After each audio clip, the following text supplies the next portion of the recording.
네, 안녕하세요. 오늘도 북클럽 나란 정기 모임에 함께 해주셔서 감사합니다. 오늘 주제는 중요하기도 하지만 조금은 무거운 얘기가 될 텐데요. 계엄 논란에서 시작된 정치적 격동, 탄핵과 조기 대선으로 이어진 여러 가지 문제들이 있지요. 그리고 우리가 이제 현재 바라보는 미래 정치, 이런 문제들에 대해서 조금 얘기를 해보고 싶은데요. 오늘 이야기를 함께 나눠주실 분은 잘 알고 계시는 바람님이십니다. 오늘의 이슈에 그 밑바닥에 공동체 정신의 문제와 회복이라는 과제도 놓여 있는데요. 바람님, 오늘 인사를 먼저 해주실까요? 네, 안녕하세요. 오늘은 계엄, 탄핵, 조기 대선으로 이어진 한국 정치 이야기를 해보려고 하는데요. 모든 정치 이야기들이 그렇듯이 결국은 우리가 어떻게 함께 살아가야 할 것인가에 대한 이야기가 되지 않을까 싶습니다. 12월 3일 날 많은 분들이 놀라셨을 텐데 윤석열 대통령이 전 대통령이라고 얘기해야 되겠죠? 계엄을 선포했을 때 정말 많은 분들이 충격을 받았었는데 저도 21세기에 계엄이라니 그런 생각이 많이 들었었는데 바람님은 어떤 생각이 드셨었나요? 일단 엄청난 충격을 받았죠. 권위주의의 망령이 다시 살아날 뻔했다. 그런 생각이 들어가지고 가슴을 쓸어내린 기억이 있는데요. 도저히 이해하기 좀 힘들었었고요. 최상병 사건이나 명태균 사건 등으로 인해서 정치적으로 코너에 몰린 대통령이 친위 구테타로 위기를 타개하려고 한 것이 아닌가, 이렇게 맨 처음에 생각했었어요.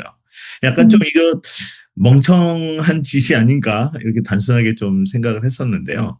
생각해보면 검찰총장까지 한 대통령이 단순하게 계엄을 결정했을 만큼 멍청하지는 않았을 거라고 생각이 들었거든요. 그래서 계엄 정황과 관련된 상황들을 조금 살펴보게 되었고요. 그러면서 그 계엄의 배경에 결국 구구 음모론이 있었다는 사실을 알게 되었죠. 계엄 포고령과 담화문을 살펴보면 부정선거, 종북 좌파, 중국의 공작 같은 음모론을 구실로 윤석열 대통령의 계엄을 선포했다라고 이렇게 판단이 되고요. 이런 구구 음모론을 대통령이 받아들이고 이를 토대로 계엄을 선포했다. 이 사실 자체가 더 큰 충격이었던 것 같습니다.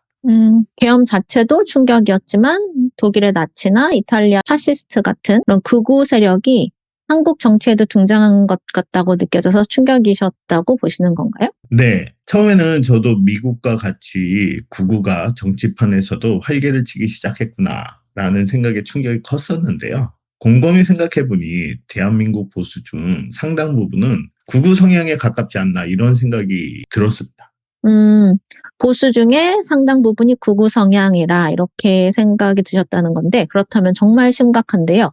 어떤 근거로 그런 생각을 하시게 된 건가요? 일단 계엄 이후 탄핵 반대 여론이 35%나 되었었죠. 이것이 하나의 근거가 될 수 있을 것 같다는 생각이 들고요. 그런데 탄핵을 반대하는 사람 모두가 극우다, 이렇게 이야기하는 것은 좀 과하지 않냐, 이런 반론이 있을 것 같습니다.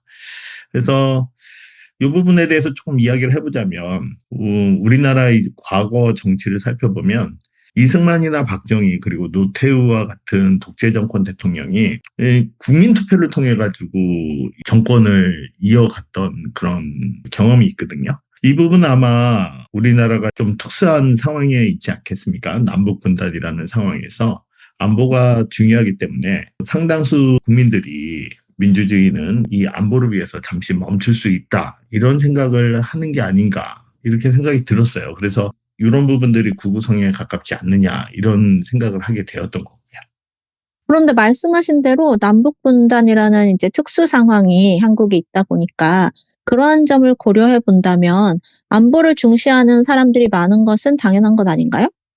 네, 저도 어려서 또리 장군 같은 만화 영화를 많이 봐서 영향을 많이 받았겠죠. 안보가 되게 중요하다라고 생각을 합니다. 아직도 강원도 전방부대에서 2년이라는 청춘을 보낸 것이 당연하고 또 때로는 자랑스럽게 생각하고 있으니까요. 하지만 민주주의 체제 안에서 안보가 중요한 것이지, 안보를 위해 민주주의를 폐기하고 권위주의 독재가 등장해서는 안 된다고 생각을 합니다. 돌이켜보면 히틀러나 무솔리니도 국민들의 지지를 바탕으로 정권을 잡은 뒤에 민주주의를 폐기하고 권위주의 독재로 나아갔거든요. 민주주의 체제 구성원의 관점에서 보면 안보를 위해 민주주의를 잠시 멈출 수 있다는 생각을 가진 사람들은 구구라고 볼 수 있을 것 같고요. 사회 진보를 위해 민주주의를 잠시 멈출 수 있다. 이런 생각을 가진 사람들은 역시 극자라고 부를 수 있을 것 같아요. 알겠습니다. 안보도 중요하지만 민주주의 체제가 우선되고 다음에 안보가 있어야 한다는 말씀이시군요. 네, 그렇죠. 다시 원래 이야기로 돌아가자면 윤석열 대통령의 탄핵에 반대했던 국민들 중 상당수는 극우 음모론이 제기하는 안보를 위해서 민주주의를 잠시 접을 수 있고 권위주의 독재를 수용할 수 있다. 이런 입장을 취했다라고 생각을 하는데요. 과하게 표현하면 우리 편의 주장이 옳기 때문에 민주주의는 잠깐 멈춰도 괜찮다라는 이런 태도인 것 같다는 거죠. 이게 바로 민주주의를 가장 위협하는 태도가 아닐까 싶습니다. 우리 편만 옳다라는 정치라고 생각이 드시는 거군요. 맞습니다. 극우나 극자 정권은 공동체 정신이 무너졌을 때 등장한다고 생각을 하는데요. 이번 계엄 포고령에서도 나왔듯이 자기와 생각이 다른 사람은 같은 사회의 일원이 아니라 어떤 일종의 처단의 대상으로 여기게 되는데 이런 부분들이 극우나 극자 전체주의 사회에서 나타나는 그런 현상이 아닐까 싶습니다. 잘 들었습니다. 그러면 지금까지 이제 바람님께서 그런 생각에 영향을 끼친 극우나 극자 또는 전체주의에 관련된 서적들을 조금 소개시켜 주실 수 있을까요? 네, 먼저 한나 아렌트의 The Origin of Totalitarianism, 발음이 좀 힘드네요. 번역한 제목, 전체주의의 기원을 추천하겠습니다. 나치 독일과 스탈린주의 소련을 중심으로 전체주의 구조와 작동 원리를 분석하고 설명하고 있는데요. 권위주의가 대중의 지지를 얻는 방법, 그리고 음모론과 선동을 통해서 민주주의가 무너지는 그런 부분들을 설명하고 있는데 이런 부분들은 최근 정치 상황과 맞아 떨어지는 부분이 있는 것 같습니다. 그 다음 책으로는 스티븐 레비츠키와 데니얼 지블렛의 How Democracy Die, 번역판 제목 어떻게 민주주의는 무너지는가를 추천하겠습니다. 이 책은 최근에 하루하루님이 진행하시는 민주주의 위기 탐락로 모임에서 함께 읽었었죠. 이 책에서는 민주주의 체제에서 선출된 지도자가 법과 제도를 악용해서 민주주의를 붕괴시키는 과정에 대해 잘 설명을 하고 있습니다. 극우 음모론을 통한 계엄이나 친위 쿠데타의 위험성에 대해 생각해 볼 수 있게 해주는 책이라고 생각이 들고요. 마지막으로 루스 벤기앗의 스트롱맨, 무솔리니 to the present, 번역판 제목 강한 자들 무솔리니에서 현재까지를 추천하겠습니다. 이 책은 무솔리니 시대부터 현재까지 권위주의 독재자들이 음모론이나 안보를 이유로 권력을 강화하고 민주주의를 위협하는 과정을 잘 묘사하고 있죠.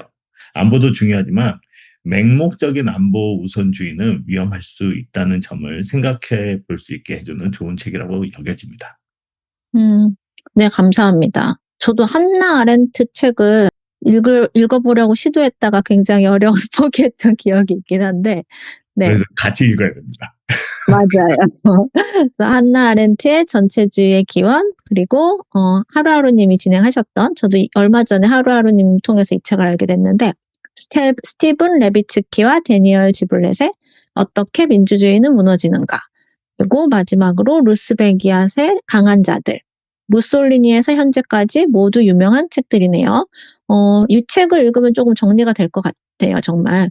우리 북클럽에서 같이 한번 읽어보면 좋을 것 같습니다. 그러면 제 두 번째로 넘어가서, 네, 돌이켜보면 탄핵을 둘러싸고 여론은 촛불 세력과 태극기 세력으로 극명하게 갈렸던 것 같은데요. 그 와중에 헌법재판소의 탄핵 심판이 늦어지면서 더 갈등이 심화되었던 것 같습니다. 어쩌면 이런 대립은 민주주의 사회에서 필연적인 것 같은데요. 당시 바람님은 이 상황을 어떻게 보셨나요? 네, 탄핵을 둘러싼 여론의 대립은 민주주의 사회에서 당연히 나타날 수밖에 없는 필연적인 사건이라고 생각을 하는데요. 탄핵은 법리적 판단뿐만 아니라 정치적 타당성을 검토하는 헌법 재판이기 때문에 여론이 중요했겠죠. 그래서 각 진영이 여론전에 총력을 기울였던 것은 당연하다고 생각하고요. 그 과정에서 이런 대립이 극명하게 나타나는 것도 필연적인 사건이라고 생각을 합니다. 네, 하지만 한 가지 아쉬운 점이 있었는데요. 그것은 뭐 다름이 아니라 두 개의 진영 간에 토론이 없었다는 점이고요. 서로의 생각을 듣고 배우고 이해하고 때로는 설득하고 설득되는 그런 경험들 이런 게 있었어야 되는데 이런 게 없었어요. 극단적인 구호만 남고 이제 심각해지면 상대방을 몰아내야 될 대상으로만 이렇게 여긴 거죠. 그죠? 개인적으로는 이런 정치 위기 상황 속에서 나타나는 양극화가 오히려 민주주의가 성숙될 수 있는 그런 기회가 될 수도 있고요. 반대로 민주주의가 분열되어 붕괴되는 시발점이 될 수 있다고도 그렇게 생각을 합니다. 역시 독서모임 운영자시네요. 토론을 잘 못하는 문화이기도 한 것 같은데, 한국 사회가. 맞아요. 토론이 없었다는 점이 아쉽다라고 말씀하셨고, 토론이 있었다면 서로의 간극을 좁히면서 좀 더 이해의 폭을 넓힐 수 있고, 또 우리 민주주의가 더 성숙해질 수 있다고 이렇게 생각하시는 걸로 보이는데, 너무 플라토닉하다고 생각되시는 않나요? 뭐 제가 원래 이상주의를 좋아하지는 않는데요. 플라톤 선생님은 좋아합니다. 어쨌든 기본적으로 우리는 같은 대한민국 국민이라는 공동체이지 않겠습니까? 찰스 다윈 선생님이 이야기했듯이 인간이 사회적인 동물이 된 원초적인 이유는 사회를 이룬 인간들의 생존 확률이 높았던 결과일 겁니다. 리차드 도킨스 선생님이 또 얘기했는데 전체 인류의 생존 확률을 높이기 위한 다양한 실험의 결과가 이 결국 지금 인간 개개인 개체에 이제 나타나게 되는 거죠. 그죠? 뭐 가지가지 한다라는 말이 있듯이 정말로 다양한 인간 개체들이 있습니다. 다양한 생각을 가진 다양한 생각 특징 뭐 이런 개체들이 있는 거죠. 샌델 선생님이 말씀하셨던 것처럼 인간의 어떤 생활 상태를 판단해주는 우리가 뭐 소위 얘기하는 그 개개인의 능력 있잖아요. 능력이나 재능 이런 것도 사실은 어떻게 보면 운인 것일 수 있다는 거죠. 이런 공동체에서 다양한 인간 개체가 있고 그 특징이 또 다양하고 그 특징이 또 그 사회의 어떤 시대 상황과 맞닿아서 이렇게 공동체 사회에서 좀 성공적인 케이스로 나타날 수 있는 그런 경우도 있는데 그것도 사실은 모두 운이라고 볼 수 있다라는 거죠. 그래서 이 존 롤스 선생님의 이 그 정의론에서 나온 무지의 장막이라는 개념이 저는 상당히 마음에 와 닿았는데요. 우리가 같이 공동체 사회를 이루고 있는데 여기서 공동체에 우리가 바라는 것은 개개인이 최악의 운을 받아들였을 경우 에도 결국 사회에서 같이 살아나갈 수 있는 시스템이 필요하지 않느냐. 그리고 이런 관점에서 무지의 장막, 내가 최악의 상황에 처했을 때 사회로부터 보장받을 수 있는 어떤 그런 개념이 정의의 기본을 이루는 것이다라고 이렇게 존 롤스 선생님이 주장하셨죠. 그죠? 저는 이 부분 상당히 좀 많이 동의를 하는데요. 근데 이 부분에 가장 핵심적인 것은 인간 개개인 모두가 사회라는 공동체에서 같은 구성원으로 이렇게 살아가는 공동체의 일원이다라는 인식이 깔려야 된다라고 생각을 합니다.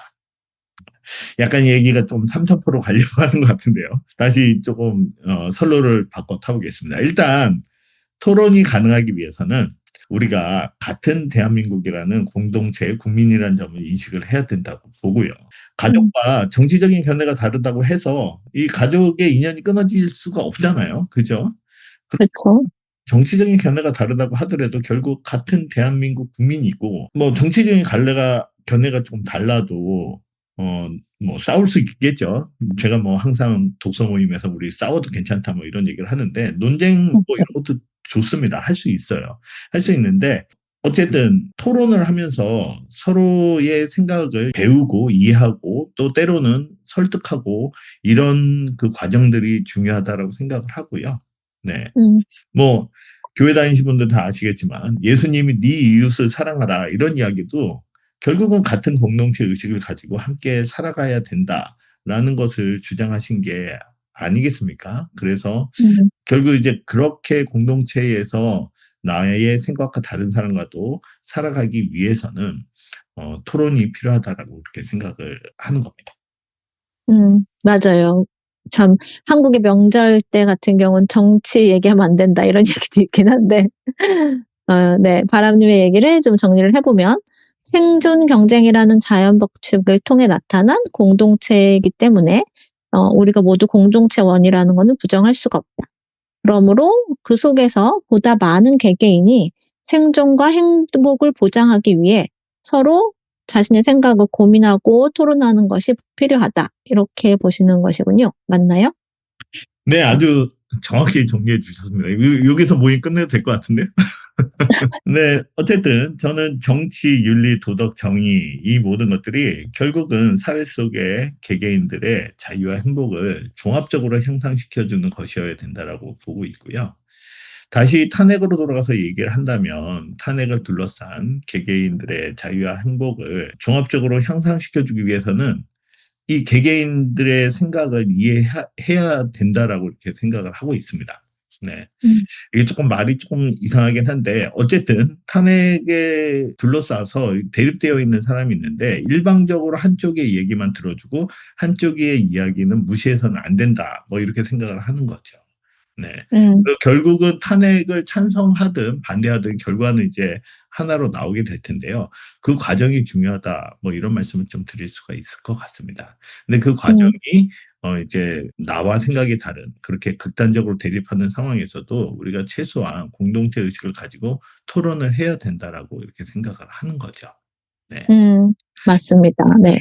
민주주의 성숙을 위해서는 공동체 의식을 갖고 있고 그렇게 그 의식을 회복하는 것이 중요하다. 그런 말씀을 해 주셨고요.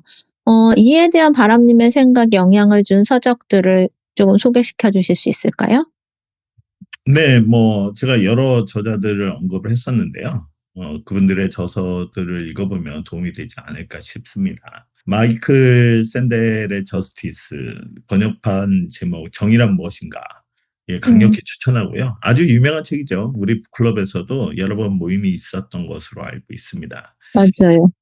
이 책은 정의로운 사회는 단순히 개인의 권리를 존중하는 것을 넘어 좋은 삶의 의미를 함께 고민하고 공동선을 추구하는 사회여야 된다라고 이렇게 주장을 하는 거라고 저는 생각을 하는데요. 민주주의 사회에서 공동체 의식을 회복하고 그 과정에 건강한 토론 문화의 중요성 이런 것들을 고찰해 볼 수 있는 아주 좋은 책이라고 생각을 합니다.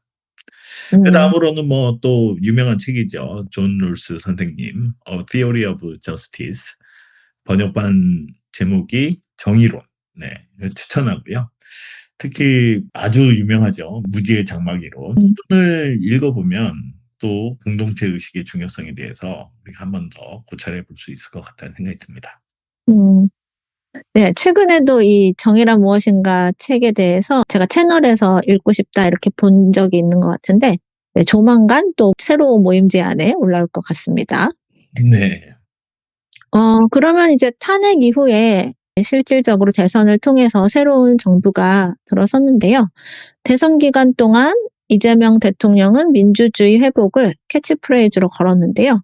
새로운 정부의 사명은 어떻게 성숙한 민주주의를 만드는 것이 아닐까 싶은데 이것에 대해서는 어떻게 생각하시나요?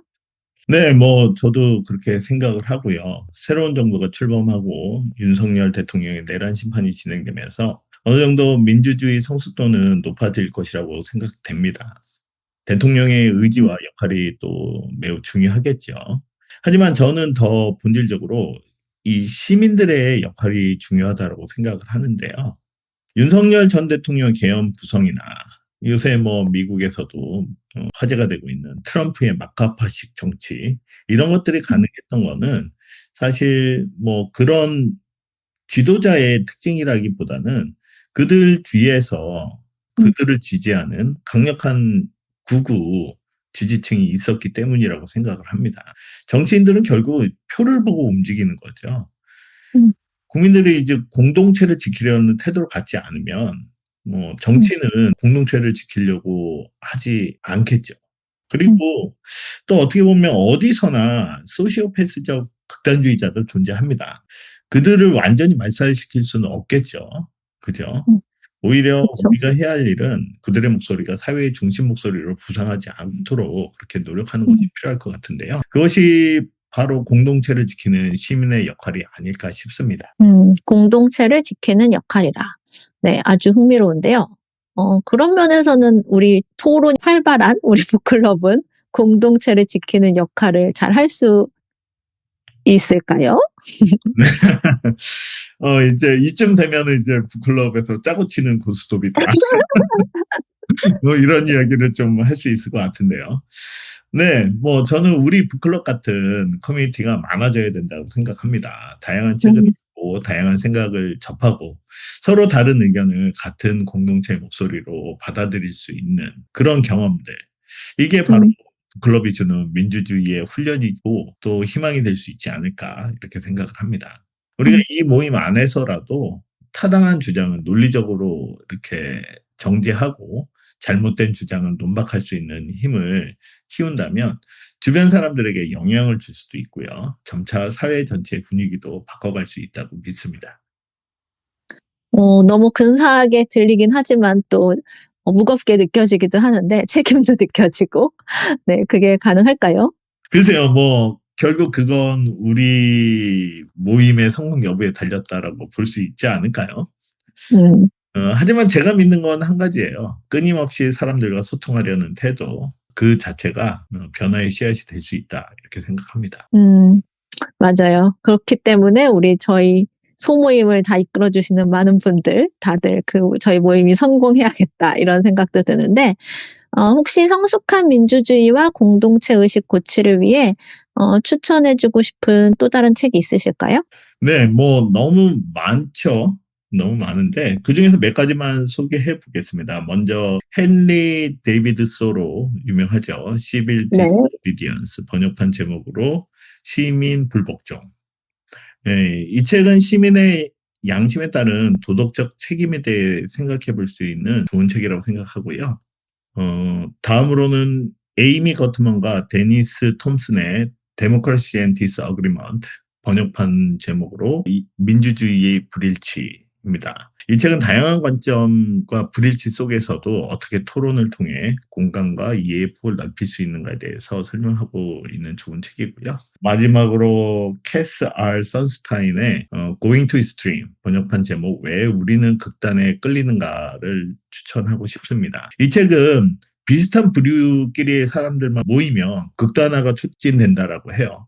뭐 요즘 SNS 알고리즘에 의해서 자기가 선호하는 그런 생각들, 정치적인 성향도 마찬가지겠죠. 이런 것들만 보면 계속 그런 거와 관련된 컨텐츠만 나오는 것처럼 사람과 만나는 것도 그렇다라고 합니다. 그래서 비슷한 사람들끼리 있는 게 편하긴 한데 그렇게만 모이면 극단화가 촉진이 된다라고 이 책에서 주장을 하고 있습니다. 그래서 이 책에서도 나와 다른 의견을 가진 사람과 끊임없이 토론하고 그 사람들의 의견을 수용하는 것이 중요하다. 이런 주장들을 하고 있습니다. 이 책도 읽어보면 저희 토론 문화의 중요성 이런 것들을 생각하는데 도움이 될 수 있지 않을까 생각이 듭니다. 네, 이상입니다.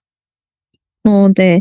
저도 소로의 시민불복종은 읽어봤었는데 이 책이 아마 간디의 사상에 굉장히 영향을 많이 미쳤던 책으로 제가 들었던 것 같아요.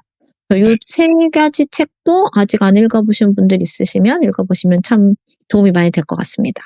네, 그러면 오늘 이야기를 통해서 우리가 다시 확인한 것, 결국 정치라는 것이 공동체의 질서라는 점 같습니다. 그래서 민주주의는 제도로만으로 존재하지 않고 결국 바라님께서 말씀하신 것처럼 사람과 사람 사이의 신뢰와 공감 위에 세워져야 한다고 보는데요. 바라님 있나요? 뭐 잘 정리를 해주신 것 같고요. 그리고 그런 신뢰는 이렇게 함께 책을 읽고 대화를 나누며 서로의 다름을 존중하는 그런 자리에서 시작된다라고 봅니다. 그래서 우리 북클럽이 작지만 이 소중한 한 걸음 한 걸음이 되었으면 하는 바람이 있습니다. 네, 오늘 탄핵과 또 새 대통령에 대해서 여러 가지로 이야기해 주시고 또 많은 책들도 소개를 해 주셨는데요. 함께 해주셔서 감사합니다. 지금까지 정기 모임의 스킴이었습니다. 바람이었습니다. 혹시 코멘트 하실 것들이 있으실까요? 네, 저는 잘 들었는데요.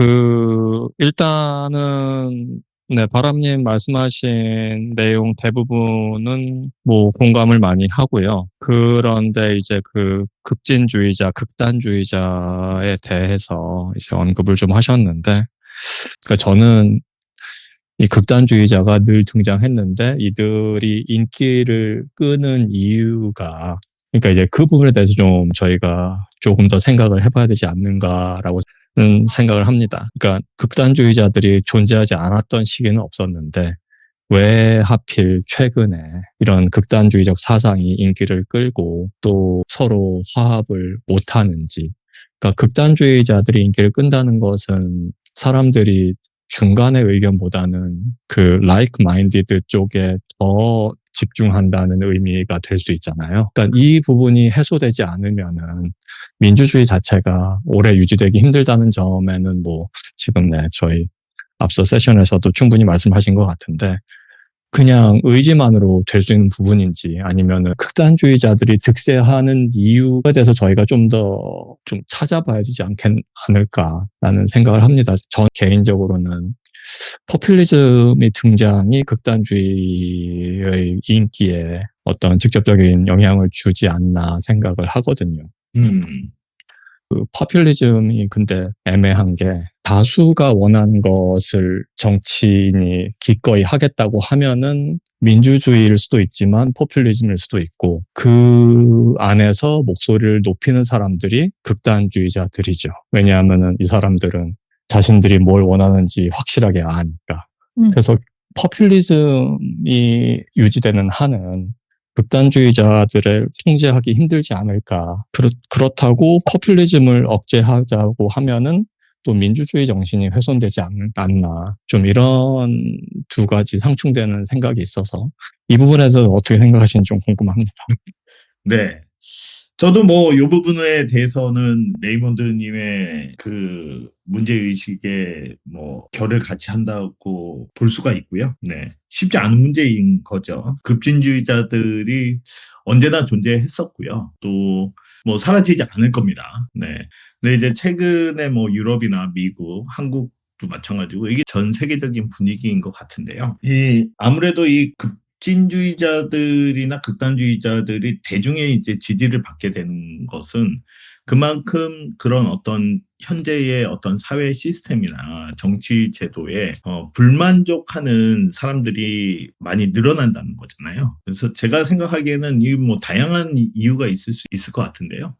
마이클 샌델 교수님이 쓰신 그 데모크라시스 디스컨텐트 그 책에 그 책 읽어보면은 요즘 이제 저희 영어 토론 모임에서 이 책 읽고 있는데요. 마이클 샌델 교수님은 이 부분을 정치 경제적인 그런 문제로 이렇게 접근을 하시는데 어쨌든 전체적인 내용은 정치적으로 우리가 공동체를 유지하거나 아니면 국민들이 정치 시스템 안에서 어떤 같은 공동체의 그 일원이라는 거를 이제 받기 위해서는 자기가 가지는 어떤 생각들이 어느 일정 부분에서는 정치에 좀 반영이 돼야 되고 또 그리고 자기의 어떤 경제적이나 정치적인 그런 삶이 자기의 어떤 의지에 의해서 셀프 컨트롤이 가능한 그런 상태가 돼야 되는데 최근에 자본주의가 이제 고도로 발달하면서 빈부격차가 심해지고 그런 가운데 경제적인 활동이 어떻게 보면 그 자본주의 사회에서 개개인의 생존과 밀접한 연관이 있잖아요.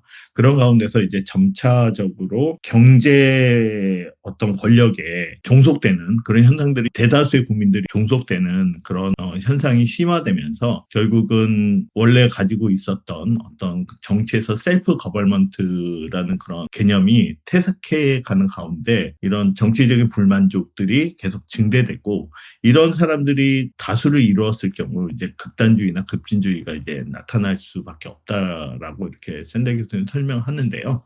저는 그 부분에 상당히 많이 좀 동의를 하고 있습니다. 어쨌든 이제 공동체 의식 이런 것들을 함양하기 위해서는 우리가 사회 내의 불평등 그로 인해 나타나는 불만족 이런 부분들을 해소해주는 적극적인 노력이 필요하지 않을까 싶습니다. 근데 뭐 이 부분은 쉽지 않죠. 이게 우리가 아까 전에 레이먼드님 말씀하셨던 것처럼 이게 의지나 방향성만으로 이렇게 해결될 수 있는 문제는 아닌 것 같고요.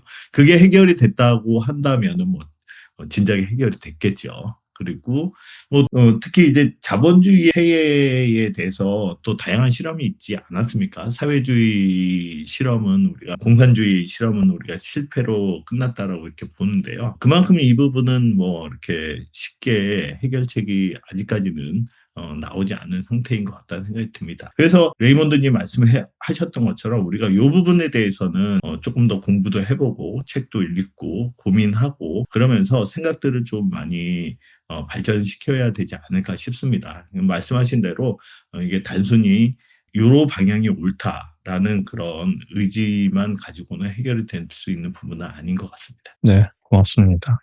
그리고 이제 또 한 가지 좀 문제 제기를 하고 싶은 것은 네. 그 공동체를 말씀하셨는데 그 인류 역사적으로 공동체를 구성한 종족이 살아남았기 때문에 이제 현재 인류는 공동체를 구성하는 것을 최우선으로 둘 수밖에 없다는 시각에는 동의를 하는데 잘 아시겠지만 그 공동체의 크기가 그러니까 저는 개인적으로 크기가 이미 한계에 부딪힌 게 아닌가라는 생각을 합니다. 그 이제 뭐 2차 세계대전 이후로 냉전까지는 이 큰 집단이 유지가 될 수 있었던 것이 냉전이라는 서로 이제 큰 규모의 우리와 저들 그러니까 we, us와 them이 존재를 했고 서로 어떤 경쟁을 하는 상황이었잖아요. 그런데 이제 그 공산주의 소비에트 유니언이 몰락하면서 이제 새로운 시대가 열린 게 20세기 후반 그리고 이제 21세기에 커터가 지나가는데 그 이후로 점점 이런 양극화가 심해지는 것이 결국에는 공동체가 적이 없는 공동체는 큰 규모를 유지하지 못하는 것을 이제 스스로 증명한 것이 아닌가라는 생각을 합니다. 이제 그런 관점에서 보자면, 네, 뭐, 급진주의적인 것은 아는데, 그러니까 뭐 이미 발생하고 있죠. 러시아가 우크라이나를 침략했는데 우크라이나가 또 저항을 하고 있고, 또 이스라엘이 상당히 작은 국가인데 이란을 상대로 전쟁을 벌여서 지금 거의 분위기를 가져가고 있고, 이 흐름이 확산되지 않으리란 보장이 없어서 아마 좀, 그러니까 현재 국가 체제를 흔들자는 것은 아니지만, 이제 작은 규모의 공동체가 스스로의 목소리를 높이는 상황이 오지 않을까라고 생각을 하고요. 그럼 그런 상황을 미리 고민해 보는 것은 어떨까라는 생각을 하는데, 이 부분에 대해서는 어떻게 생각하시는지 궁금합니다. 네. 뭐 사실 저도 이 부분에 대해서는 많은 그런 공부를 해본 건 아니기 때문에 어떤 말씀을 드려야 될지 조금 난감하긴 하지만 그래도 제가 이해하고 있는 범위 내에서 조금 설명을 한번 해보겠습니다. 제가 이해하는 부분은 일단은 레이몬드님 저도 그런 생각 가지고 있어요. 레이몬드님 말씀하셨던 것처럼 외계인이 나타나서 지구를 침공하지 않으면 지구 제국이라는 게 만들어지는 건 불가능하지 않을까. 네, 그런 생각이 들고요. 네, 평화로우면은 이제 관심은 안으로 집중이 될 수밖에 없잖아요. 그죠? 토요토미 히데요시가 결국 조선을 침공한 이유가 조선을 침공하는 목적이었다라기보다는 거의 뭐 전국시대에 가까웠던 일본이 거의 이제 통일이 된 상태에서도 서로 간에 이제 갈등이 해결이 되지 않으니까 그 에너지를 밖으로 돌리고 일본 내부의 어떤 정치적인 결합, 사회적인 통합 이런 것들을 위해서 이제 조선 정벌을 감행했다라고 하는데요. 사실 뭐 이런 부분들은 내부의 혼란을 잠재우기 위해서 외부의 공동의 적을 설정하는 그런 뭐 정치 행위들은 뭐 여러 번 있어 왔다라고 생각이 듭니다. 그래서 결국 그 관점에서 보면 레이몬드님 말씀하셨던 것처럼 어떤 공동의 적이 없으면 이런 통합된 공동체가 존속이 되는 게 어렵지 않겠느냐 이런 말씀에 동의를 합니다. 동의를 하고요. 그런데 이제 뭐 사실 이 부분은 우리가 전혀 알 수가 없는 거죠. 현재까지는 어쨌든 인간이 사회를 이루어서 공동체 사회를 이루어서 어쨌든 이제 생존의 문제를 해결을 하고 지금까지 이제 번성을 해왔는데요. 이 와중에서 이제 다시 앞으로의 미래의 상황에 맞춰서 저희가 더 공동체의 어떤 그 규모가 작아지는 게 인류가 번성하는데 더 도움이 될지, 혹은 더 하나의 거대한 공동체로 정말 인류 제국이라는 그런 공동체로 통합하는 게 더 나을지, 이 부분은 뭐 저도 어떤 부분이 더 합당할 것 같다, 뚜렷한 그런 의견은 없습니다. 주장은 없고요. 그거는 이제 앞으로 가봐야 알지 않겠느냐, 이런 생각이 드는데요. 근데 하나 이제 걱정은 뭐냐면, 우리가 이제 과학기술이 발전하면서 예전보다는 인류가 이제 사용할 수 있는 에너지나 파워가 너무 커졌죠. 그래서 뭐 핵무기 같은 거 그렇지 않습니까? 지금 지구상에 있는 핵무기를 다 쓰면 인류가 멸망할 수 있다. 지구 생태계 자체가 이제 인류가 살 수 없는 그런 상황으로 내몰릴 수 있기 때문에. 네.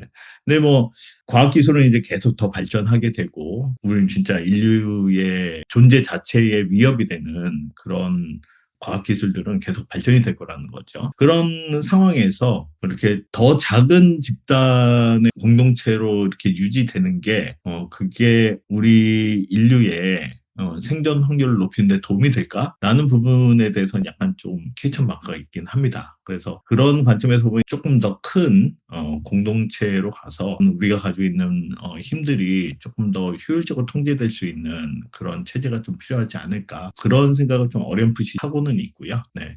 그래서 그런 부분들에 대해서는 뭐 아까 말씀드렸듯이 저도 뭐 잘 이렇게 많이 고민을 하거나 리서치를 많이 한 게 아니어서, 그 정도로 이런 생각이 강하진 않지만 그런 생각들을 조금 이렇게 조금씩 하고 있다, 이런 수준으로 이렇게 겸손하게 말씀드릴 수 있을 것 같습니다. 예, 고맙습니다. 네. 상당히 힘들고 난감한 질문이었는데 그래도 예, 답변 잘 해주셔서 고맙습니다. 네, 감사합니다. 저희 얘기하시는 동안 롤케님이 들어오셨는데요. 안녕하세요. 네, 안녕하세요. 저도 얘기해도 되나요? 네, 네. 로켓님 질문해 주세요. 뭐, 제가 이해한 거로는 지금 앞으로 미래 얘기하신 것 같은데, 이제 아까 말한 인류 제국주의 같은 이런 하나된 공동체 되는 게 바람직한지, 아니면 이렇게 지역별로 이렇게 그 고유형 소수의 작은 공동체 유지하는 게 좋은 거지. 그 얘기 논의하신 건가요? 맞나요? 중간에 들어와서 제가 정확히 이해한지를 몰라서요. 처음에는 이제 공동체 화합을 주로 얘기하셨던 게 이제 바람님의 메인 테마였고요. 저는 이제 화합되기 힘든 크기의 공동체라면은 차라리 그 크기를 작게 유지하는 게 화합에 조금 더 도움이 되지 않겠느냐라는 의견, 그냥 그런 궁금증이 있었던 것이고, 또 원래 바람님이 말씀하셨던 거는 네, 공동체의 크기보다는 이미 형성된 공동체가 분열보다는 화합을 할 수 있게 해야 된다라는 의견이셨던 걸로 기억합니다. 이게 주제는 아니었고요. 네. 그게. 좀 한국 내부 공동체로만 보면 바라님이 어떤 의도로 얘기하시는지 제가 처음부터 들은 건 아니어서 모를 수 있는데, 네. 보통 막 이제 화합을 얘기하면서 뭐 이렇게 뭐 계엄을 단죄하지 말자 뭐 또 이런 식의 논리가 있잖아요. 네. 그래갖고 저는 그런 의도에서 화합 뭐 이런 걸 추구해서 야 이제 우리 다 같이 잘 지내자, 이제 뭐 용서해주자 뭐 이런 거면 저는 아닌 것 같다, 이런 생각이 들거든요. 아무래도 한국 정치에 이제 바라는 게 있다면 저는 단죄는 확실하게 하고, 이게 정말 물론 또 사람에 따라 잘못되지 않았다고 또 보는 사람이 있겠지만, 일단 그래도 이제 탄핵과 그 다음에 이제 재선 이제 그런 걸로 보면 한국의 대다수가 다 맞는 건 아니지만, 일단 그래도 메이저들은 이게 문제가 있다고 생각을 하고 그 반대쪽에 권력을 줬으니까 그 준 거에 대해서 이번 정권이 제대로 처리해주면 좋을 것 같아요. 그래갖고 그래서 이제 그런 면에서는 화합보다는 약간 제 기준에는 그쪽에서 뭐 자기들이 뭐 희생 당한다, 뭐 피해 본다 이런 생각을 할지 몰라도 조금 강한 처벌과 제도적 마련이 있어서 이런 거는 정말 위험한 결정이었다, 이런 걸 인식시켜주고 후대에도 이게 문제가 있다, 이걸 교육시켜야 되지 않을까, 전 이렇게 생각합니다. 네. 근데 이제 만약에 국제적인 차원에서의 우리가 뭐 거대한 공동체를 유지하는 게 맞냐, 그거는 전 또 동의하는 편이거든요. 왜냐하면, 그러니까 저는 제가 요즘에 드는 생각은 이제 고립주의로 이제 각 국가별로 취하고 있잖아요. 미국뿐만 아니라 뭐 다른 나라들도 다 그렇고 지역의 맹주가 되려고 하고, 미국은 이제 국제적인 위상을 자기 스스로 좀 버리는 감이 있고, 근데 저는 이게 일시적일 그러니까 트럼프 뭐 진짜 좀 길게 보면 트럼프 이후에 뭐 한 정권 더 뭐 이 정도까지는 이런 거를 얘기하는 사람도 있겠지만 길게 보면은 결국 다시 세계화로 가지 않을까 저는 이렇게 보거든요. 그래서 이제 다 하나 되어 교류하고 90년대나 2000년대처럼 그런 식으로 그때 이제 뭐 전쟁에 대한 걱정도 안 하고 막 서로 이제 다 같이 뭐 서로 물건 팔고 뭐 러시아에 맥도날드 있고 뭐 미국에서 뭐 아랍 커피 마시고 뭐 이런 식으로 우리가 그렇게 좀 어떻게 보면 좀 서로 안 싸우고 살았잖아요. 물론 뭐 국제적인 전쟁은 조금 있었어도 큰 틀에서 보면 평화롭게 살았으니까. 예전에 자본주의도 수정 자본주의가 있었잖아요. 그런 것처럼 세계화도 뭐 수정 세계화 뭐 이런 게 약간 좀 변형된 형태로 나와서 다 같이 함께 사는 게 낫지 않을까? 저는 이렇게 생각하고 있어요. 일단 뭐 아까 얘기한 것처럼 이제 비교 우위에서 서로 가지고 있는 상품들을 교류하면서 서로가 윈윈할 수도 있고 뭐 항상 그거 한 명이 이기면 한 명이 지는 게임이 아니잖아요.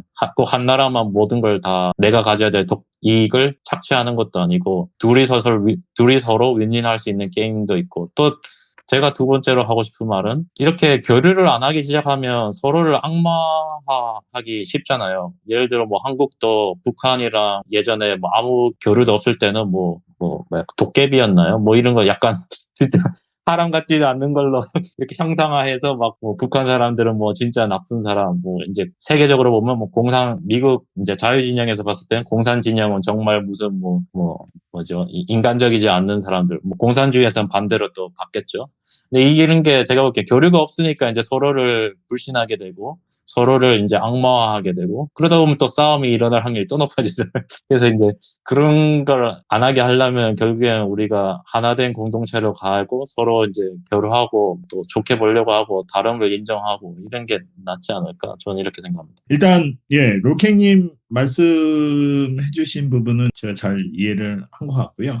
일단은 저희가 그 한국 정치에 바란다라는 게 이제 토픽이긴 했는데 사실 스킵님하고 진행을 하면서 그 부분에 대해서는 이 계엄과 탄핵 그리고 대선까지 이어진 이후에 한국 정치가 어떻게 했으면 좋겠다 이런 바람을 별로 그렇게 크게 얘기하지 않았습니다. 그 부분에 대해서는 뭐 화합이고 공동체 의식이 중요하다라는 것 때문에 뭐 용서를 해야 된다 뭐 이런 식으로 저도 전혀 생각하고 있지 않고요. 네. 어쨌든 우리가 이제 민주주의 시스템 안에 공동체이고 그리고 그런 어떤 윤석열 대통령의 계엄 사태 이런 것들은 어떻게 보면 그 공동체의 그 민주주의 시스템을 잠시 멈춰도 된다. 안보나 뭐 이런 음모론에 의한 논리가 있겠죠. 그래서 안보가 중요하니까 이제 민주주의를 좀 스탑하고 권위주의 독재를 통해 가지고 나라를 청소해야 된다. 이런 식의 생각은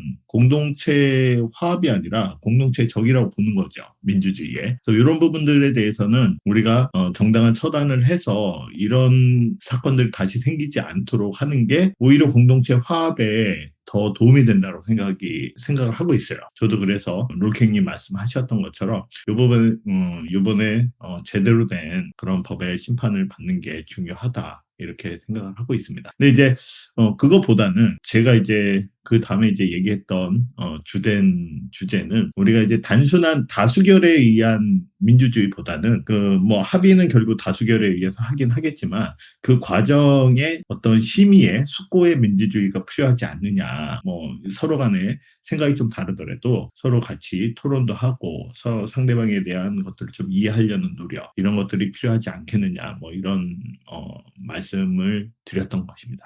그리고 아까 전에 뭐 그 국제 사회에서의 어떤 좀 더 큰 공동체를 바라본다. 이런 부분들에 대해서는 저는 개인적으로 이제 현실적으로 레이먼드님 말씀하셨던 것처럼 여러 가지 문제가 있기 때문에 작은 공동체를 유지하는 것도 어느 정도 일리가 있는 말씀인 것 같고요.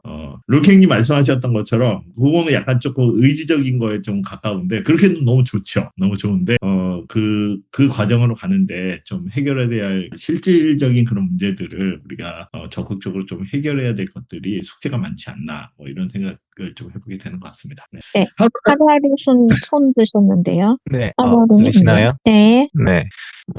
바람님께서 이렇게 이야기를 해주신 그 계엄에서 대선까지 그리고 한국 정치가 무엇이 문제였고 무엇이 바뀌어야 하나라는 그런 부분에서 이제 여러 가지 이야기를 잘 경청을 했습니다. 물론 저는 건성은 그렇지만 그래도 약간의 키포인트가 있는 것 같은데 한 가지 좀 몇 가지 질문이 있어서 이렇게 손을 들었어요. 첫 네. 번째로 이야기를 하고 싶은 것은 이제 대통령이 어떤 극우적인 부분에 대한 생각에 많이 편향을 하는 의견을 명시적으로 많이 내세우다 보니까 그 부분에 대해서 약간 자신감을 얻은 극우 세력의 어떤 의견들이 이제 표면에 노출이 된 게 탄핵 이전 그리고 탄핵 이후, 계엄 이전 그리고 계엄 이후 그리고 탄핵까지의 어떤 나타난 현상들의 일련의 현상들이라고 생각을 합니다. 네. 그러한 세력들이 뭐 갑작스럽게 나타난 것도 아니고 이전부터 존재를 해왔었고 이게 언제서 뭔가 이제 계속 누적이 되어 오면서 이게 표면화된 게 바로 이 계엄과 탄핵의 어떤 현상에 의해서 나타난 것이라고 생각을 하는데 첫 번째 질문은 글쎄요 우리가 그러한 극우적인 어떤 생각들이 표면에 노출이 되면서 그분들이 물론 어떤 자신의 생각, 자유라는 이념하에 자신의 생각을 자유롭게 표현을 하는 것은 저는 뭐 그럴 수 있다고 생각을 합니다. 근데 왜 그런 생각을 가질 수밖에 없게 되었는지 아니면은 그런 가지게 되는 의도성을 가지게 되는지 그 이유에 대해서 좀 궁금하기도 해요. 저희 독서 채널에서도 그런 비슷한 주장을 하신 분들이 몇 분 계셨죠. 과거에 지난 몇 달간. 근데 그분이 정말 어떠한 의도성을 가지고 그런 주장을 하시고 그러한 이야기를 하시는지에 대한 그런 내면적 의도성에 대해서 좀 약간 좀 궁금한 점이 좀 가졌어요. 근데 어떤 공통적인 원인이 있나? 그런 생각이 들어서 그런 부분에 대해서 한번 이야기가 했었으면 좋겠고요. 두 번째 네. 질문은 여론조사에서 말씀하셨듯이 35%가 탄핵을 반대한다는 여론을 언급을 하셨는데 그 35%가 탄핵을 반대를 했었을 때 그 사람들이 극우기 때문에 반대를 했다고는 생각하지 않습니다. 솔직히 남들의 이유가 있었겠죠. 그리고 그 이유는 어떤 본인의 어떤 현재 시스템이 갑자기 무너진다거나 바뀌게 되면 본인의 어떤 이익에 어긋나는 또는 반하는 결과가 나올 수 있다는 거에 대한 두려움 때문에 아마 반대를 했을 수 있는 가능성이 크다고 봅니다. 그런데 그런 부분들에 대해서 우리는 사람들을 어떻게 포용을 할 것이고 어떻게 이야기를 같이 또 통합을 해갈 것인가. 자, 그 사람들이 주요했던 것은 무엇일까라는 거에 대해서 한번 생각을 해봐야 시간을 또 가져야 할 거라고 생각을 합니다. 그 사람들이 무엇을 두려워했길래 탄핵을 반대를 했을까? 한번 생각을 해볼 필요가 있다고 생각을 하고요. 마지막 세 번째로 대통령 선거가 물론 다수의 선택을 받은 대통령이긴 합니다만 정확히 말하면 49%의 선택을 받은 대통령이죠. 50%를 넘지 못했습니다. 네. 그렇다면 나머지 51%는 왜 현 대통령을 선택하지 않았을까요? 그 부분도 한번 생각을 해볼 수 있는 시간도 생각을 해봐야 하는 시간도 좀 필요하다고 생각을 합니다. 그래서 이렇게 이게 논쟁거리가 많긴 하고 쉬운 문제는 아니기 때문에 사실은 제가 스킵력 진행을 하면서 이 부분에 대해서는 이제 깊게 들어가지 않으려고 의도적으로 했던 그런 부분들이 있습니다. 일단은 뭐 질문 세 가지로 좀 요약할 수 있을 것 같은데요. 이 극우적인 생각을 가진 사람들이 왜 그런 극단적인 생각을 가지게 됐는지 좀 이해해 볼 필요가 있다. 예, 이 부분이 첫 번째 질문인 것 같고요. 그리고 35% 정도 탄핵 반대 여론에 있던 사람들이 모두 극우였을 거라는 그런 생각을 하지 않는다. 저도 그거에는 동의를 하고요. 근데 이제 그럼에도 불구하고 이제 뭐 다양한 이해관계를 통해 가지고 그 사람들이 이제 탄핵 반대 쪽에 섰는데요. 무엇 때문에 그들이 탄핵 반대에 갔는지, 그러니까 극우 성향이 아닌 사람들이 그런 반대를 했는지 그런 부분들에 대한 이해가 있었으면 좋겠다라는 라는 그런 질문을 해주셨던 것 같습니다. 그리고 이제 세 번째는 좀 결이 비슷한데요. 트럼프 대통령을 선택하지 않는 사람들이 이제 51% 정도 되죠. 49% 정도의 지지율밖에 되지 않으니까요. 네. 왜 그 사람들은 대통령을 선택하지 않았는지 이 부분에 대해서 좀 생각을 좀 해봤으면 좋겠다.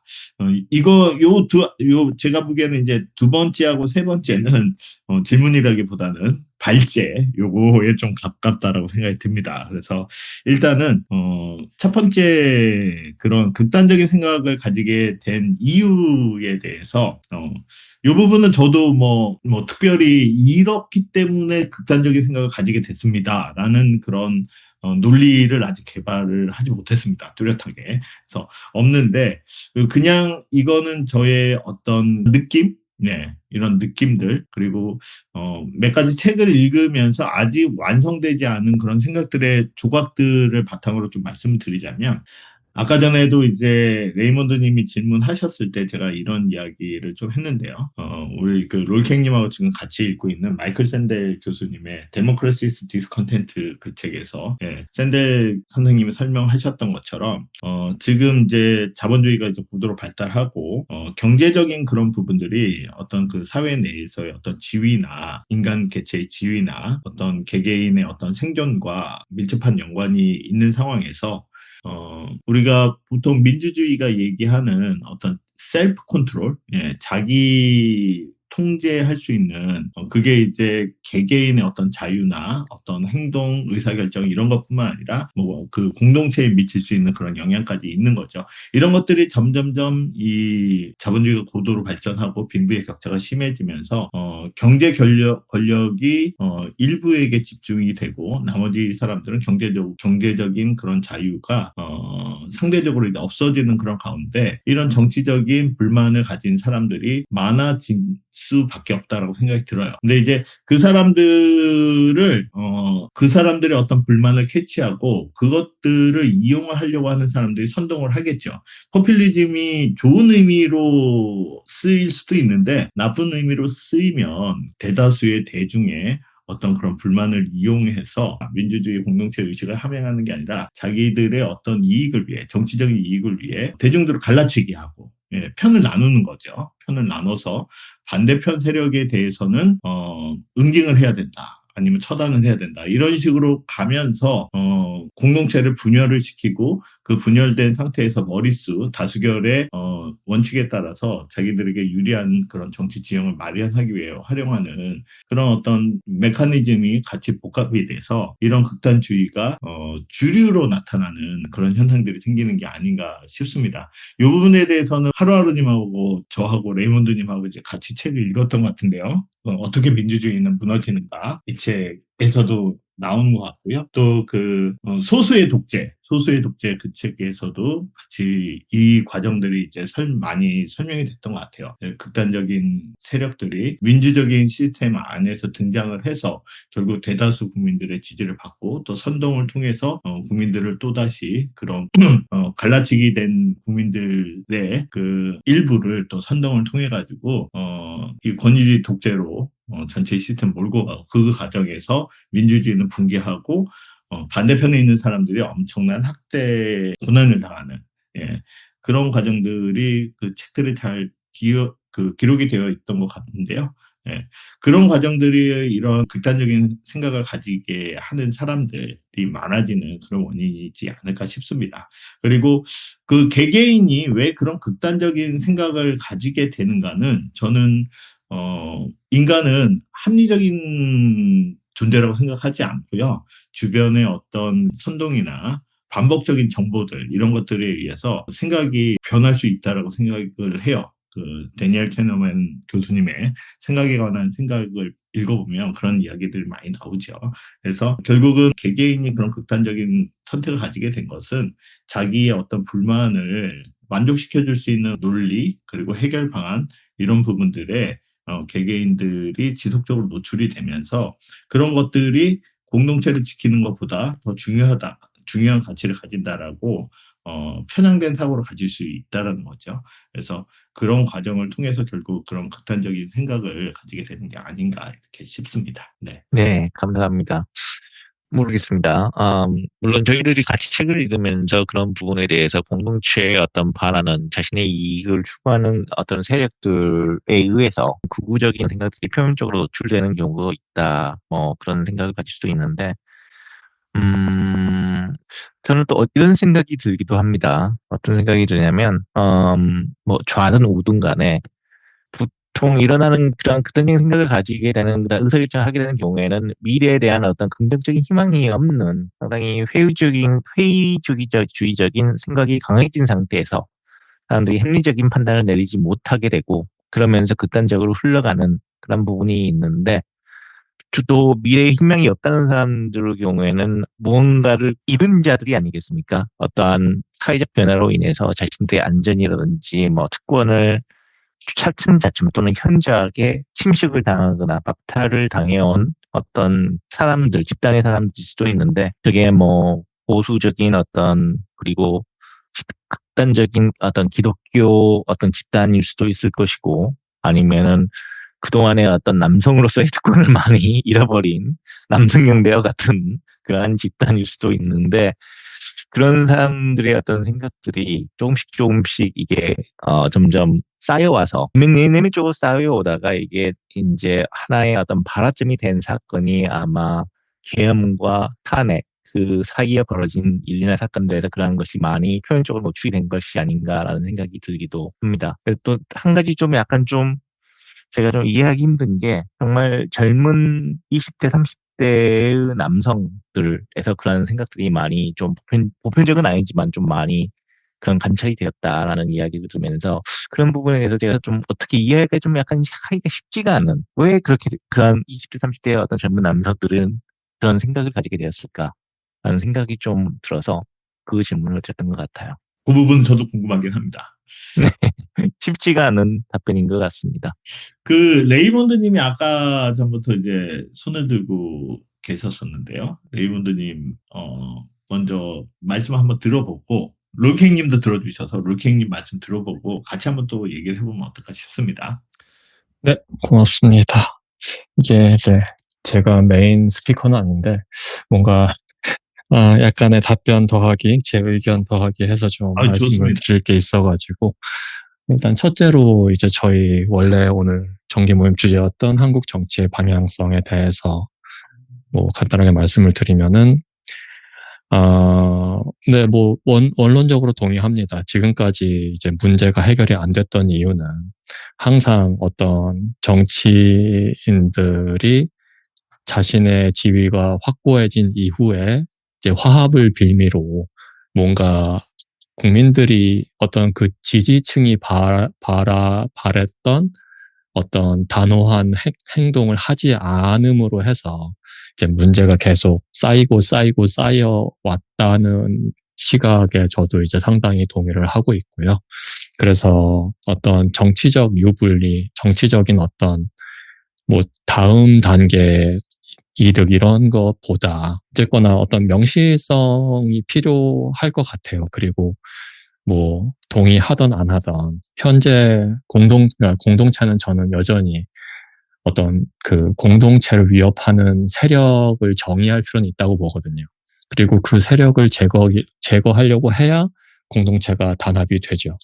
그러니까 그런 의미에서 뭐 어떤 내란이라든가 아니면 뭐 친일파라든가 어떤 식으로 정의를 하더라도 뭐 필요하다고 봅니다. 그래서 정의를 해서 단결을 하는 행위는 네, 필요하다고 보고 아마 현재 한국 정치에서 제일 우선순위를 둬야 되는 게 그 부분이지 않을까 생각은 하는데 안 할 것 같다는 생각 역시 듭니다. 그래서 좀 답답한 부분은 있고 네, 그게 이제 첫 번째 제 의견이었고요. 두 번째 이제 급진주의 제가 하루하루님이나 바람님 뭐 롤케이님도 말씀하시지만은 그런 얘기를 다른 분들한테도 상당히 많이 듣습니다. 그 계엄을 찬성하고 탄핵을 반대하는 사람들이 도대체 무슨 생각인지 알고 싶다. 누가 좀 속 시원히 얘기를 좀 해줬으면 좋겠다라고 하는데 얘기가 안 나온 게 아니라 안 들린 거라고 저는 보거든요. 그러니까 이해를 하고 들으려고 하면은 들리지가 않아요. 그러니까 이해를 하겠다는 생각을 먼저 하면은 당연히 들리지가 않습니다. 일단 듣겠다라고 해야 들리는 부분인데, 왜 그랬는가를 안 듣고, 그래서 이해가 되지 않으니 안 듣는 것은 자연스러운데, 그러니까 제가 요즘 생각하는 것은 이해가 되지 않는다고 해도 들을 수 있는 능력을 좀 이제 사회가 길러야 되지 않는가 합니다. 만약에 도저히 나는 저런 얘기를 들을 수 없다라고 하면은 그 공동체가 거기서 이제 분리돼야 된다고 저는 생각하는 거거든요.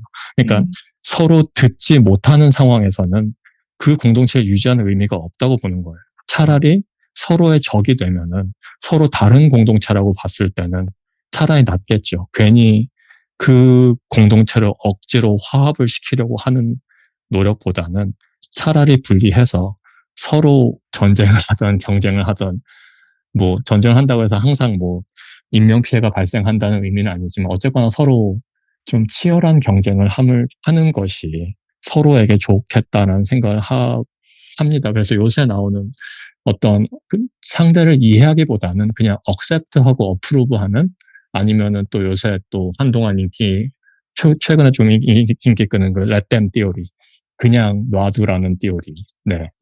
어떤 관점에서는 상대를 이해하려고 하는 노력 자체도 뭔가 좀 내가 너무 주관적이지 않나라는 생각을 최근에 좀 하거든요. 그러니까 내가 남이 아닌데 내가 어떻게 남을 이해하겠는가.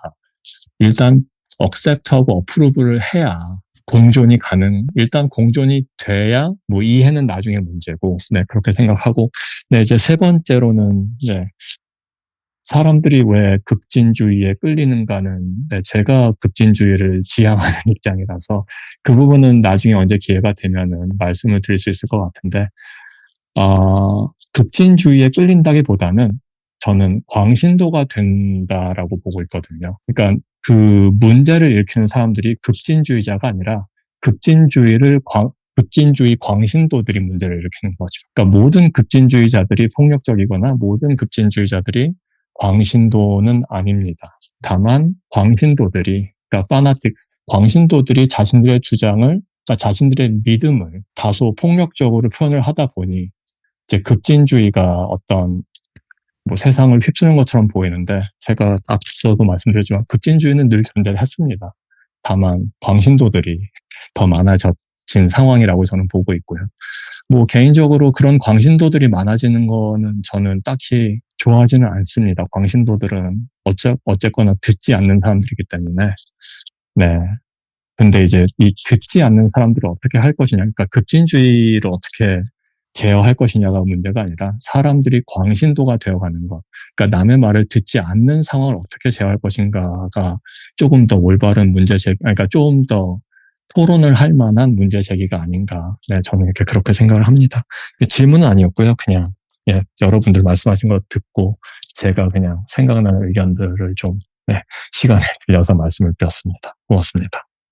네, 감사합니다. 일단은 로케이님 말씀 좀 듣고 같이 한번 얘기를 해보도록 하죠. 로케이님, 어떤 이야기를 하시고 싶으세요? 들리시나요? 잘 들립니다. 네. 저도 질문 하나 하고 싶어서 아까 들긴 했었는데요. 네. 저는 뭐 아까 그 하루하루님이 얘기하셨는데,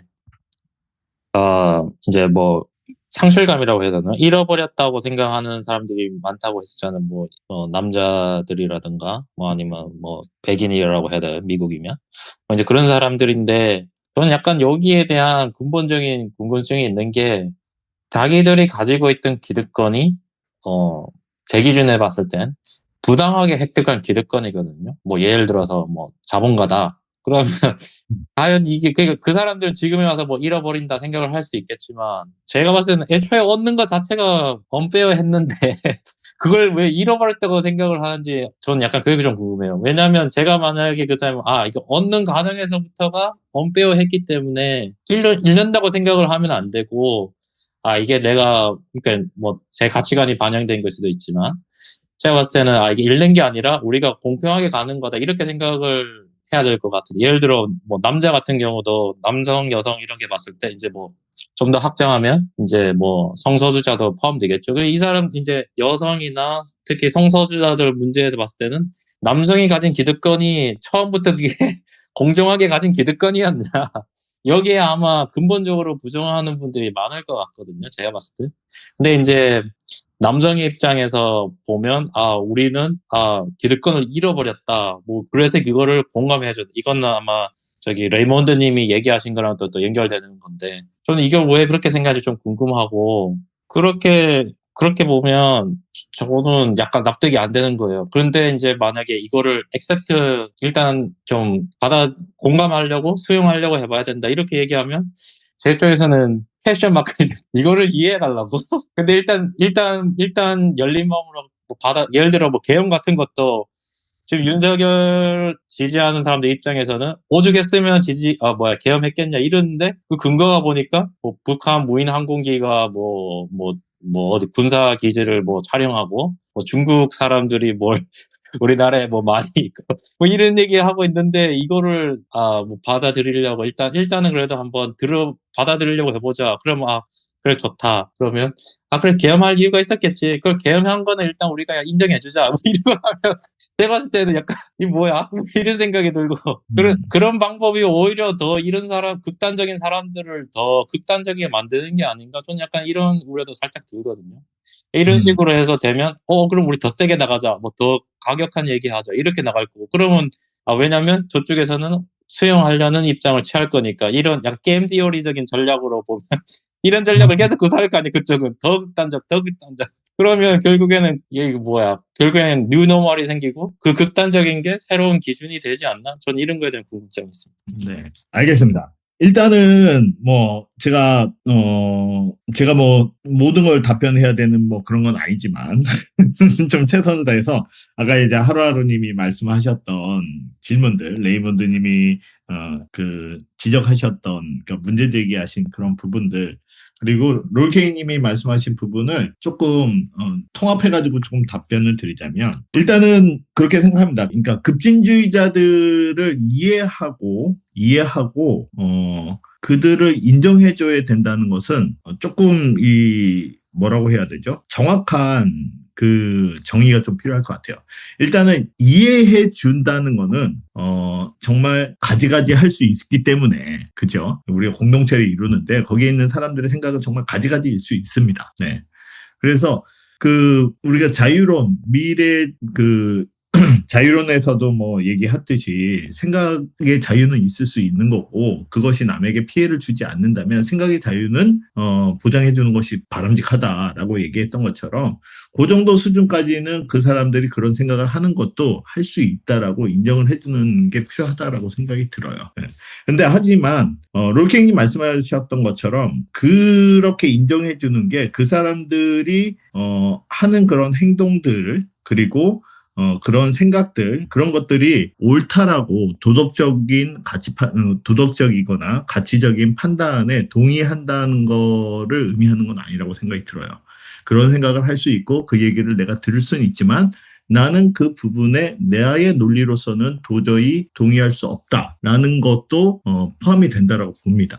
그렇기 때문에 들어줄 수는 있는 거고요. 그런 사람이 우리 사회 공동체의 한 구성원일 수 있다라는 것은 인정을 해줘야 되고, 하지만 그 사람들이 가지고 있는 생각은 나의 생각과 다르기 때문에 나는 그 부분에 동조할 수 없다라는 입장도 표현을 해줘야 된다라고 생각을 합니다. 그리고 그 사람들, 아까 말씀하셨던 것처럼 계엄 탄핵에 반대하는 사람들이 하고 우리도 이제 슬랙 채널에서 저작거리에서 이야기를 많이 했잖아요. 많이 했는데 모르겠습니다. 저의 입장에서는 그분들의 어떤 이야기를 일단 듣고, 그리고 왜 그런 생각을 하는지 이제 논리적인 근거들을 조금 찾으려고 노력을 했는데 조금 힘들었어요. 네.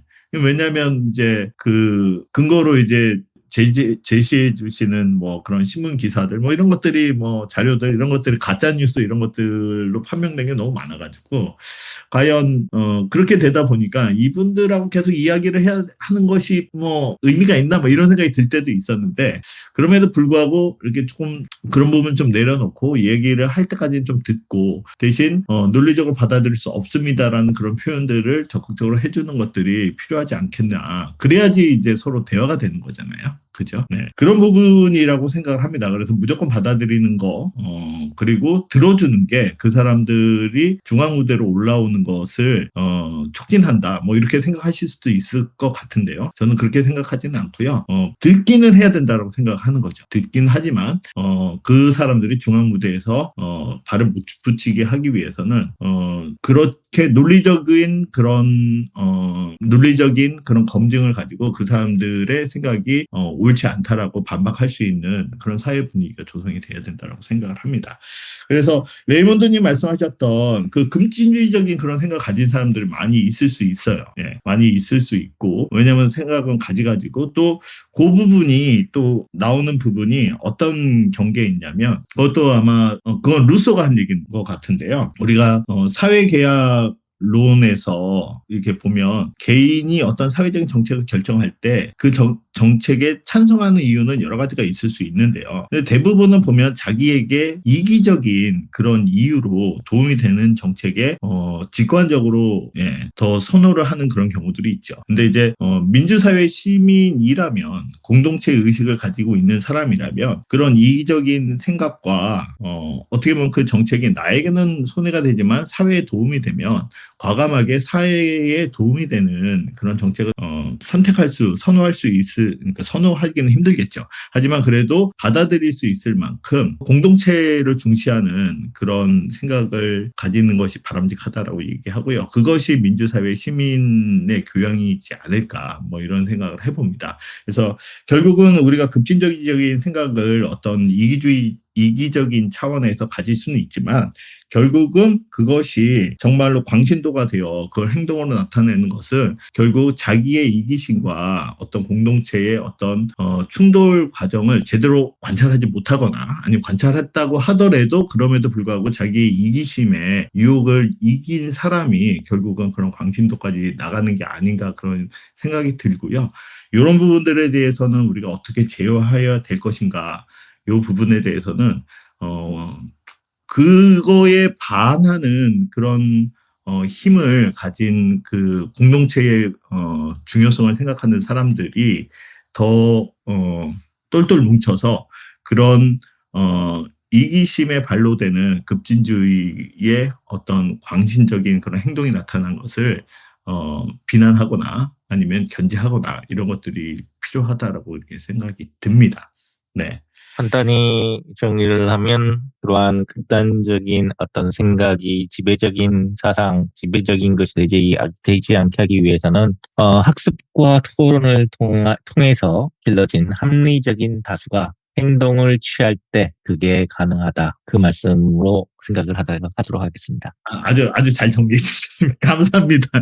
스키님, 저희 뭐 요 정도에서 마무리하고 할까요? 이제 다시 바톤을 넘겨 받으시죠. 네, 좋습니다. 벌써 1시간 반 이상 지나가서 오늘 토론은 여기서 마치는 걸로 해도 좋을 것 같은데요. 네, 혹시 뭐 또 궁금한 점이 있으시거나 아니면 추가적으로 더 디스커션 할 내용들이 있으면 저희 저작거리에서 또 이야기를 또 나눠보도록 하죠. 네. 네, 오늘 뭐 이렇게 중요한, 상당히 의미가 있는 세션을 마련해 주셔서 감사의 말씀을 드립니다. 바람님, 스키님 수고하셨어요. 저희가 다음 순서가 있죠. 시상식. 저희 이제 참여하신 분 중에 2분을 대상으로 10불 아마존 상품권 시상하고요. 신규 회원 대상으로 저희 그 멤버십 모임 사용 쿠폰 20불짜리 상당 제공해드리는데 신규 회원은 오늘 안 계신 것 같아요. 일단은 오늘 제가 2분, 레이몬드님하고 저희 하루하루님 처음부터 이렇게 자리 지켜주시고 또 끝까지 이렇게 또 질문도 많이 해주셔서 저희 생각도 많이 조금 깊어진 것 같고요. 또 여러 가지 많이 배운 부분도 많은 것 같아서 2분께 10불 아마존 상품권을 드렸으면 좋겠습니다. 그러면 이것으로 6월, 늦은 6월 정기 모임을 마치도록 하겠습니다. 네, 감사합니다. 감사합니다. 네, 고맙습니다.